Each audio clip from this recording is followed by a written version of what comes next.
Yuvan Shankar Raja. Super star Rajinikanth சிறப்பு தோற்றத்தில் நடிச்ச லால் சலாம் திரைப்படத்துல மறைந்த பாடகர்களான சாகுல் ஹமீத் மற்றும் பம்பா பாக்கியா ஆகியோர்களோட குரல்களை செயற்கை தொழில்நுட்பத்தின் மூலமா பயன்படுத்தி திமிரி எழுடாங்கிற உத்வேகமூற்ற பாடல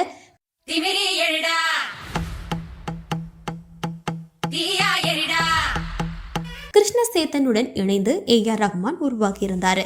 இந்த பாடலை கேட்ட யுவன் சங்கர் ராஜா கோர் திரைப்படத்துல இடம்பெற்ற குடும்ப பாடலான சின்ன சின்ன கண்கள் பாடலுக்காக பவதாரணியோட குரலை பயன்படுத்த விரும்பி கிருஷ்ணசேத்தனை அணுகியிருக்காரு.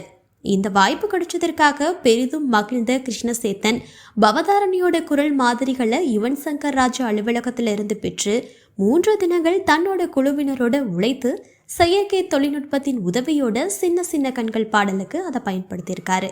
இது குறித்து பேசிய கிருஷ்ணசேத்தன், பவதாரணி அவர்களோட குரல் மிகவும் விசேஷமான